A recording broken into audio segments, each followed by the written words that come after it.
เอานอนลงเมาขึ้นมากโอ้ภาษาบรูห้องยังดูอยู่นี่เป็นขกอันนั้นแล้วขกหินเลยเนาะขกไม้บ่มีแหละ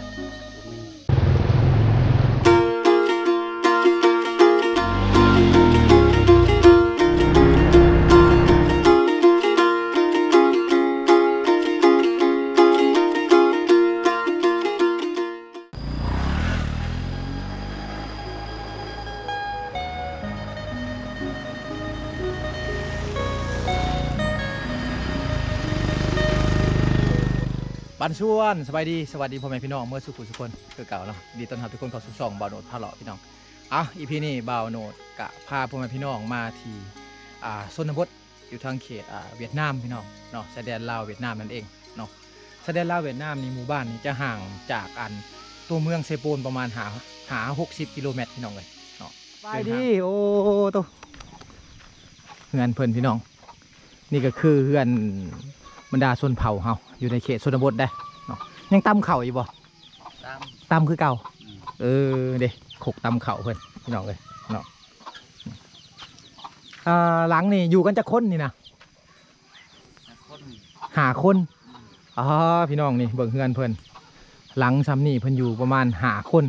เนาะอยู่ทำการหาคนพี่น้องหลังบ่ใหญ่เพิ่นได้เฮ็ดให้แล้วเนาะแล้วหรือบ่เฮ็ดให้ยังบ่ทันแล้วเพิ่นยังบ่ทันแล้วพี่น้องเนาะเฮ็ดให้ก็ยังทันแล้วซ้ำจ่าแก้วบ่จ่าแก้วเด้อีกเอาขอขึ้นไปหน่อยหนึ่งเด้อเอาลูกเอาจ่าแก้วเอาใจขอบใจได้ไหมลูก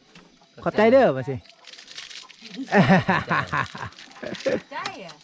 เฮียซ้ำอายุจักปีอะไรเนี่ยเราจึงเอาลูก6 ปีได้ลูกจากคนละเจ้า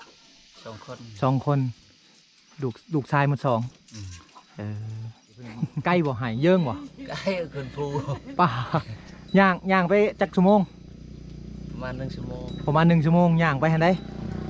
กะประมาณเกือบ3-4 ลักคนเนาะนี่จะเป็นแนวเขาเพิ่นได้เนาะจะเป็นแนวเขาเพิ่นที่ว่าเพิ่นเอาเกียมปลูกพี่น้องเลยเนาะปีหน้าแต่ว่านี่ก็เป็นเขาขิ้นเพิ่นตั้มโมเนาะเขาเนาะนี่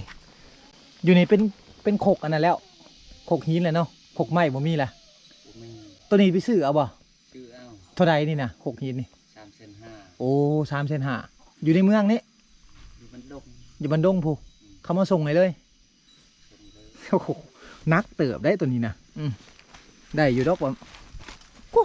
ผมเป็นเกือบ100 กิโลหัวนี่เนาะพี่น้องเลยเห็นบ่โคกไม้นี่บ่มีแล้วเนาะจะเป็นโคกหินหมดเลยได้อยู่ทางเขตนี่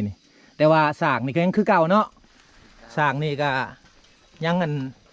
แบบเก่านี่พี่น้องจะเป็นสากไม้เนาะจะเป็นสวดทรงแตกต่างกับทางอันตะโอยเนาะตัวนี้จะเป็นสันๆและใหญ่ๆนิดนึง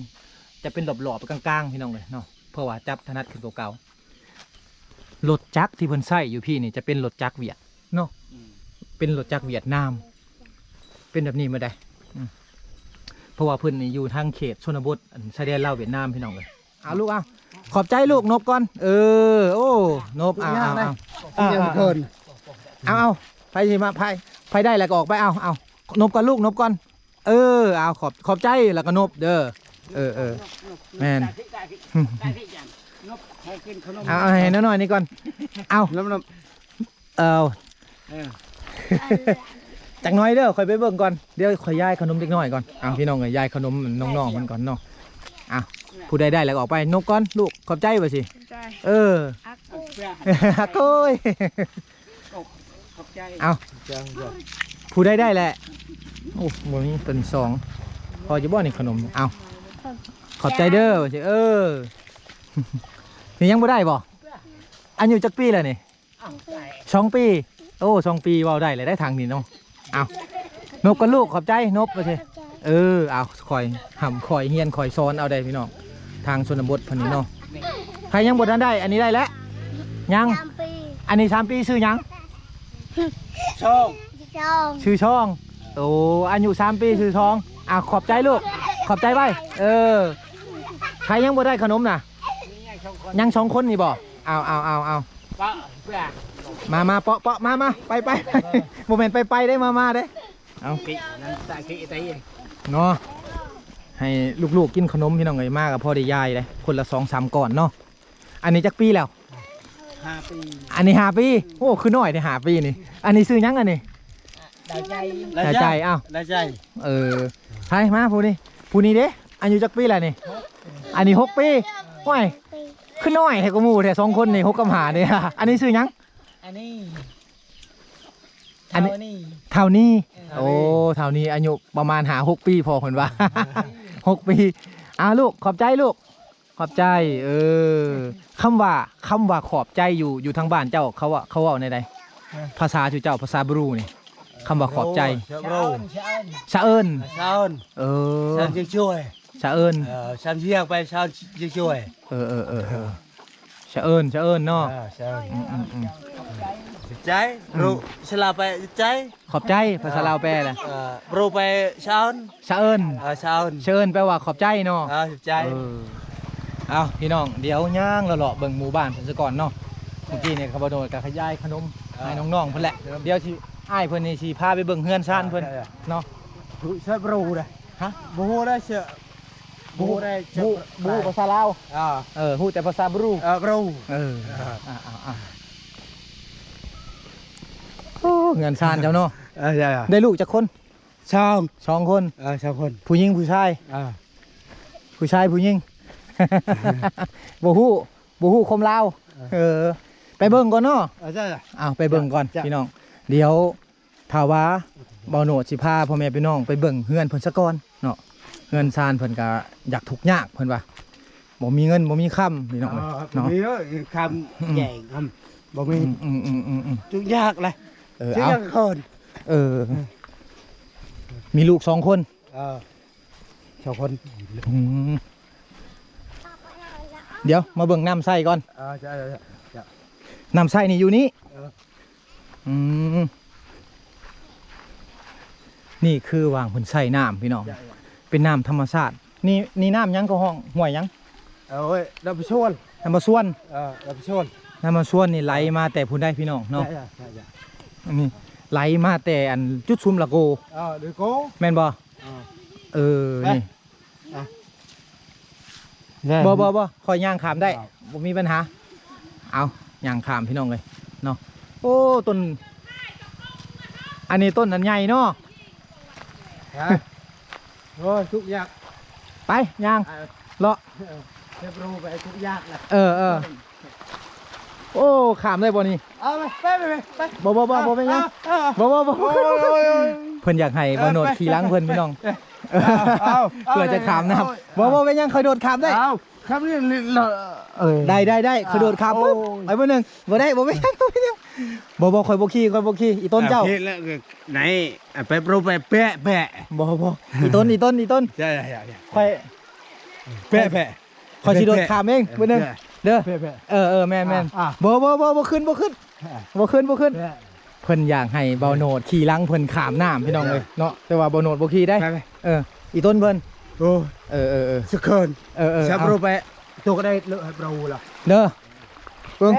แปะบ่คอยสิแล่นขามเลยวิดเด้อยับเจ้าน่ะ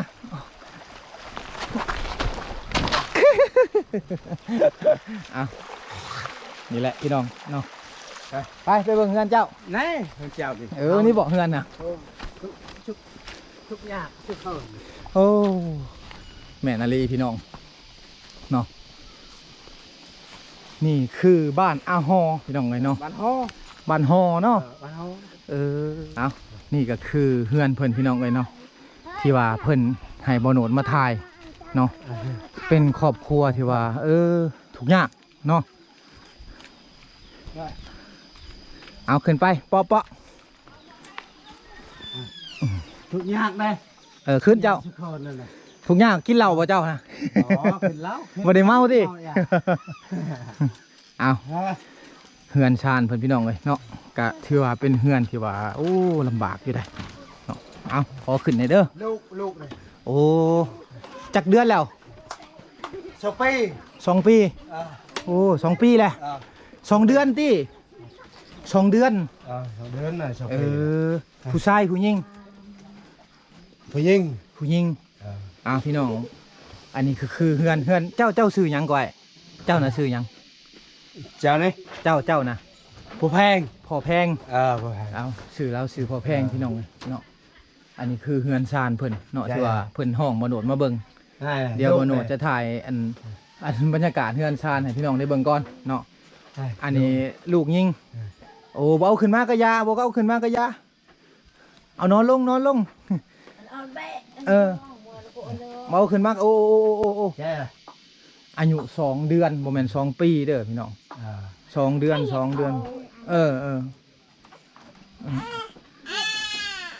โอ้ทุกยากเลยเนาะเจ้าเนาะยากสักคน บ่ได้เฮ็ดให้บ่เฮ็ดให้บ่อันนี้ผัวเจ้าบ่ฮู้จักกันเอาเดี๋ยวถ่ายบรรยากาศเฮือนเพิ่นก่อนนี่ก็คือเฮือนเพิ่นนี่นอนจักคนนี่2 คนนอน2 คนนอน2 คนพี่น้องนี่เฮือนเพิ่นเนาะอันนี้ก็คือลูกสาวเพิ่นหากันอยู่ได้ประมาณ2 เดือนเพิ่นว่า2 ปีนี่บ่แม่นเพิ่นเว้าบ่ถูกบ่ฮู้ความลาวพี่น้อง2 เดือนเนาะจ้ะนี่คือเตาไฟวางแต่งอยู่แต่งกินเนาะเอากินลูกไม้อาหารนี่แม่นอาหารกินลูกไม้หน่อไม้กินลูกไม้นมต้มหน่อไม้ภาษาเจ้ามันยังก็ภาษาเจ้าหน่อไม้โบรไปกินลูกไม้โบรไปเชื่อบังอาบังจ่าอาบังจ่าบังช่วยเอานี่เห็นบอกขี่ตาไฟเพื่อนพี่น้องเลยเนาะแต่ละมื้อนี่เพิ่นต้องกินหน่อไม้เอากับเครื่องอันป้าอันทว่าหามาได้ก็เอามาแต่งกินยามแรงนะพี่น้องหาเช้ากินค่ำเนาะชาวบ้านเพิ่นแรงร้อยกินข้าวแล้วกินแรงเหรออันนี้ก็เครื่องมือทำมาหากินเพิ่นพี่น้องเนาะอันนี้น้ำเต้าเนาะใส่น้ำย่างนะย่างย่างเบิกย่างอันนี้ย่างนี่แหละชอบโปรไปลุยอันน้ำเต้านี่อร่วยภาษาบรูเนาะหมากน้ำเต้านี่ก็คืออร่วยพี่น้องและย่างนี่ก็คือกระตากระตาอย่าเด้อเลยใช้วางเมียนเข่าเมียนน้ำนี่บอกเมียนวางเมียนเข่าไปแต่รู้เอานี่พี่น้องเลยเนาะอันนี้วางเมียนเข่าเมียนน้ำพอได้ชนเผ่าบรูนี่บางอันชนเผ่าเขาจะบริเห็ดเหล้าพี่น้องเนาะจะเอาอันเข่ากระมดเลยเนาะโอ้ยบ่มีแล้วบ่มีแล้วเนาะเข่าเนาะข้าวเลยโอ้ยเมาแล้วข้าวเลยเป็นอันตุกโมกแล้วเมาเลยเราไปตักหม้อตุกกลมจ่าอันนี้ก็คือความเนาะย่างเนาะเจ้าเนาะย่างเลยอันนี้คือวางเมียนเข่าบ่มีเหล้ามีแต่เข่าเมียนอยู่นี่พี่น้องเมื่อปีนี่บ่พอกินสำเข่านี่หมดแต่ได้นี่เนาะอยู่กันจะคน3 คนพ่อแม่ลูกเป็น4 คนลูก2 คน4 คนเนาะอันนี้น้ำดื่มน้ำกินทางหลังนี่น้ำดื่มงวยเด้อบ่เอาตัวนี้มันน้ำดื่มน้ำกินเพิ่นพี่น้องใช่ตักดาวก่อนตักอยู่ใช่ตักอยู่ห่วยนี่บ่ตักอยู่ห่วยนี่เอาข่อยกันมีอยู่บ่หลายเด้อทุกอย่างเลยเข้าใจทุกอย่างแต่ว่าข่อยซอยได้ซ้ำซอยได้ใช่ข่อยอีต้นเด้อนี่เด้อพี่น้องไอ้บ่โนดให้เพิ่น50,000 กี่เนาะไม่แห้ง50,000เด้อข่อยซอยเรือเจ้านี่ฉันยังช่วยความหมายเพิ่นว่าเอาให้เจ้าโชคดีให้เจ้าเฮงให้เจ้ารวยบ่แม่นเจ้าสิไปกินเหล้าได้เอาให้แล้วก็ซื้อนมให้ลูกได้นี่เห็นบ่นั่นลูกนี่ลูกได้เงินแหละไปซื้อนมได้บ่แม่นไปกินเหล้าเนาะตัวนี้ซื้อเหล้านี่กี่โบล่ะซื้อนมเด้อพี่น้องบ่โนดก็ซอยเพิ่น50,000 กีบเนาะไม่ได้เอาเชฟเราไปกุมุชามเลยกุมุชามชามเจียงข่อยบ่เข้าใจแล้วว่าหยังชามเจียงเข้าใจข่อยบ่เอา อันนี้บ่โทษเข้าใจภาษาเพิ่นแน่ เธอไปแทนเธอไปให้เจ้าเราไงกินข้าว โอ้เพิ่นเคยกินข้าวบ่โนดอาจจะบ่ได้กินข้าวค่อยบ่กินก็ได้บ่เป็นหยังบอกเราเนี่ยเพราะว่าค่อยฟ้าวไปละโก้ค่อยสิไปละโก้ก่อนเอาบ่โนดเอาเงินให้เพิ่นเลยเพิ่นก็ขอบใจบ่โนดพี่น้องเอ้ยแต่ว่าบ่โนดจะบ่ได้กินข้าวนํเพิ่นว่าสิไปละโก้ก่อนเด้อเอาบ่เป็นหยังบ่เป็นหยัง